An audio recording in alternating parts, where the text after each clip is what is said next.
الساعة دلوقتي 2 بالليل، وصاحبي اللي بيصورني ده قال لي هعزمك على حاجة حلوة.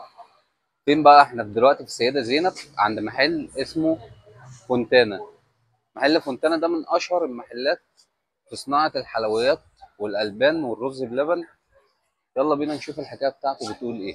زمان فريد شوقي لما راح عند ألبان فونتانا في السيدة زينب عجبته فكرة القنبلة اللي هناك لدرجة إنه سماها الاسم نفسه فونتانا، ومن ساعتها الاسم بقى علامة. المفارقة إن في نفس الوقت كان في العالم فنان إيطالي بيحب العرب اسمه لوتشيانو فونتانا، بيشق القماش بإيده وبيعمل فن محدش فهمه في الأول، بس النهاردة بيتباع بملايين. يعني سواء فريد شوقي في مصر أو الفنان فونتانا في إيطاليا، الاتنين خلوا فونتانا رمز للإبداع. ما شاء الله عندهم جميع أنواع الألبان كلها من صنع إيديهم. عندهم القشطة والزبادي واللبن الطازة وكمان الحلويات والرز بلبن. قابلت مروان اللي حكالنا قصة المكان وسألته عن أكتر حاجة الناس بتحبها. اشهر حاجه هنا عندنا ومكسره الدنيا حاجه اسمها القنبله دي ميكس كده عمله الفنان فريد شوقي. لو رجعت في التاريخ بتاع المكان ده هتعرف ان فريد شوقي عمل الميكس ده. هو جه طلب من عندكم يعني؟ طلب الميكس ده، فضل يحط شويه حاجات كده على بعضهم بحيث ان هم يطلعوا ميكس معين سميناه فونتانا. طبق فونتانا عباره عن رز بلبن عادي عليه كنافه وبسبوسه وقشطه وعسل، ده حاجه خيال. أيوه. طب ماشي، احنا عايزين نجربه بقى. نجرب يا بابا، لحظه ونعمل لك احلى طبق.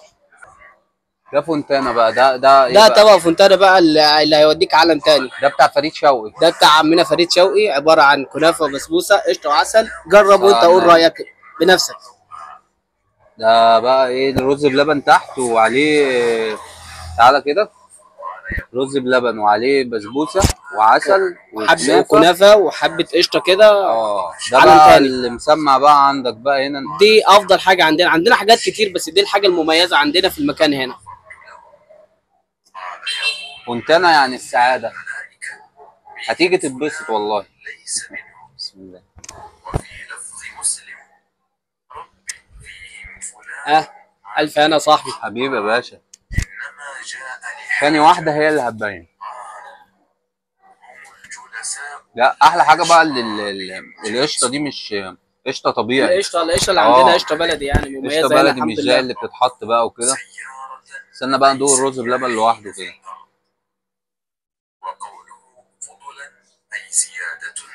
جامد، مش محتاج حاجه. تعالوا هنا عند فونتانا، جربوا السعاده بنفسكم. سلام.